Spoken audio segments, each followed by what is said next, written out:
Welcome back everyone, it's Charlie. This is going to be my new Michael Keaton Batman video. We have some more details about what's going on with him during the Flashpoint movie, as well as the future Justice League DCEU movies. It's also Comic-Con week. I'll be doing videos for all the big trailers and the things that they drop, so if you're new to the channel, be sure to subscribe to get all those. We'll do a new Amazon giveaway. All you have to do to enter is be a subscriber and let me know which other DC movies you want to see Michael Keaton's Batman show up in.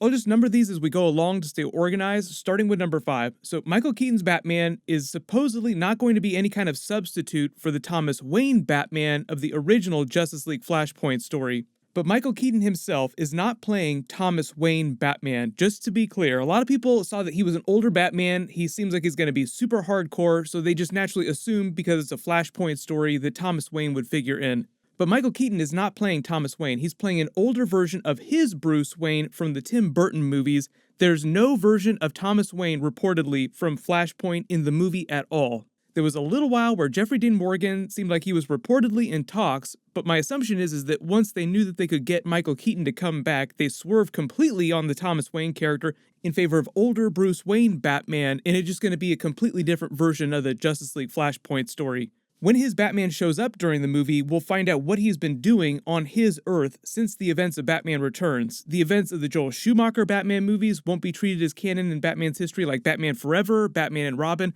That'll just be treated like an alternate universe. There were some moments during Crisis on Infinite Earths where they reference his Batman, so you have to take that as being another alternate universe version of Michael Keaton's Batman.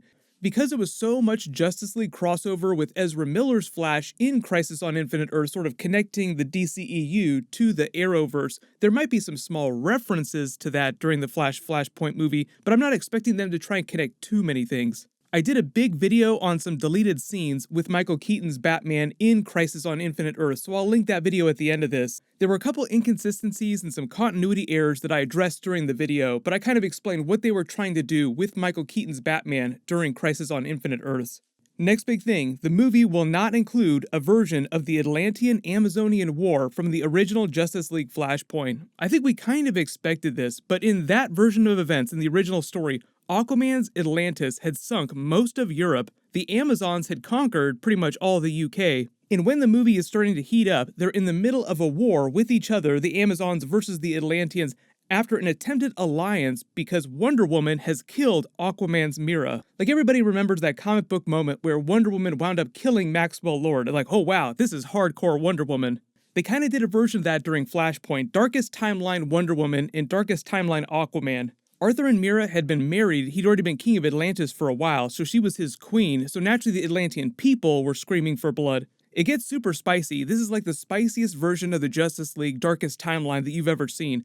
The alliance fell apart when Aquaman and Wonder Woman had an affair outside of Aquaman's marriage. Mira found out about it. It kind of sounds like Days of Our Lives with the Justice League characters. She confronts Wonder Woman about it, and Wonder Woman winds up killing her in combat, being a much stabbier version of the character instead of the peacemaker she is from the comics. The war winds up ending with a giant nuclear-level atomic blast as they detonate Captain Atom himself, like literally detonate his body, causing a mini supernova event that effectively is going to wipe the Earth clean of all living creatures, but that's basically when the Flash says, okay Thomas Wayne, I will go back and change things again to try and save my Earth. So as the Flash is running to create another Flashpoint event, that sort of wipes the timeline simultaneously while the Earth is being wiped in this giant atomic blast. That's why you start to see all these impact frames and things just go completely white. But it's for those reasons that this is the darkest timeline of the Justice League, just meant to make the Flash feel even worse about trying to alter history to benefit himself. I want to save my mother because I miss her so bad,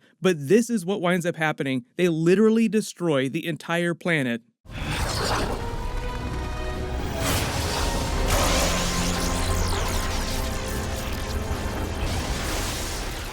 The report that's talking about them not doing the big war during the Flashpoint movie doesn't say anything about Wonder Woman cameos or Aquaman cameos. I'm assuming that if they appear, it'll be a very, very minor appearance.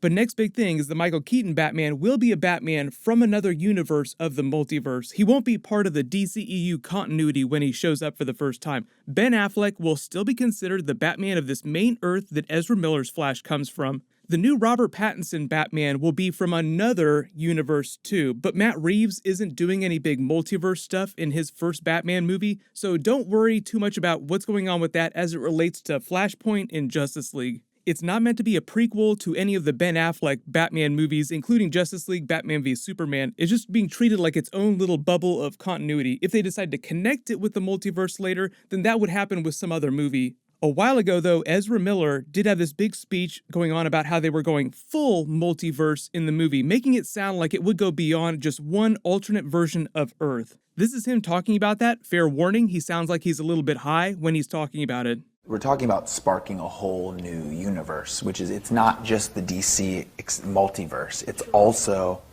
it's the speedster multiverse. And even if they don't have a post-credit scene like the ending of Crisis on Infinite Earths where they show many different alternate realities and big scenes, they might opt for just a simpler, shorter visualization like the Flash TV show did back in Season 2 when they did multiverse for the first time. Like we saw Earth 90 Barry Allen, also played by John Wesley Shipp. It took him a couple years to actually do that Barry Allen on screen in an episode, but they finally did pay it off. So number 2, in terms of other major characters showing up, my hope is, besides Cyborg, which they've confirmed will show up during the movie, is they do a bigger cameo for John Wesley Shipp as some alternate version of the Flash, either Jay Garrick or another Barry Allen. I'll be happy with anything. Just put him in the movie somewhere in the background. They're doing the Justice Society during the Black Adam movie for the first time in the DCEU, and it's implied they might do a version of Jay Garrick as part of that team, but they didn't say who he'd be played by. It'd be amazing if they also do John Wesley Shipp as Jay Garrick during that movie, but I'm not expecting that much John Wesley Shipp in the big DC movies. I'm also hoping for a possible, really small Grant Gustin cameo. That might be harder to pull off if they're still filming the Flash TV show when they're also filming the Flashpoint movie, because it's going to start early next year. But just a short cameo scene to pay off the Justice League cameo scene with Ezra Miller's Flash during Crisis on Infinite Earths. I told Victor this was possible. Just to be clear, during that scene, Ezra Miller's Flash is learning that he's called the Flash for the first time because no one ever called him that in any of the DC movies. That'll start with the Flashpoint movie. He also says that Victor was right, referencing a conversation that he apparently had with Cyborg about the existence of the multiverse. During Crisis, they wiped every single universe, but they never really told us which number the Justice League universe was. They never included it in that big post-credit scene, so there's no number designation given to it. So you could just theory craft about which number it is. But number 1, really big thing, which other movies is Michael Keaton going to appear in during the future, and what about live-action Batman Beyond? So Michael Keaton is reportedly signing on for multiple new DC movies, but some of those would just be small cameos, some of them would be bigger appearances. The articles that talk about him coming back talk about other big Justice League crossovers, the Batgirl movie, and earlier on Kevin Smith's podcast, he and his co-host Mark talked about Michael Keaton doing a Batgirl movie, but Warner Brothers doing it as Batgirl Beyond, like the old Bruce Wayne mentoring a younger version of Batgirl. But the way they talked about it made it sound like they were going to combine 2 different movie concepts, like do a Batgirl movie, but also do it as a Batman Beyond movie. So a lot of people were like, wait a minute, are they not going to do real Batman Beyond? A little while ago, separately, The Wrap mentioned that a potential Batman Beyond movie would be its own thing, and it would be more comic book accurate. The Batgirl movie would still be a straight-up Batgirl story like you would expect it to be, it's just that she might wind up being from the same universe, the same Earth, as Michael Keaton's Batman. Then the potential Batman Beyond movie would still be Terry McGinnis Batman and Michael Keaton's older Batman teaming up, just like during the original TV show. My only assumption there is they would probably wait till after Matt Reeves has done a couple of his Batman movies with Robert Pattinson, because even though there's a lot of different Batman running around between Ben Affleck's Justice League Snyder Cut Batman, the newly returned Michael Keaton Batman, and then the new Robert Pattinson Batman, is that they only want to have one movie with Batman in the title in theaters at any one time. But let me know in the comments if there are going to be multiple crossovers with Michael Keaton's Batman and other Justice League related movies. Which other movies do you want him to appear in outside of The Flash? Because it is Comic-Con week right now, there will be some big trailers dropping this week. Of course, I'll do videos for that. While you wait for everything, click here to learn about that Michael Keaton Batman deleted scenes from Crisis on Infinite Earths, and click here for my new Justice League Snyder Cut trailer video. Thank you so much for watching. Everyone stay safe. I'll see you guys tonight.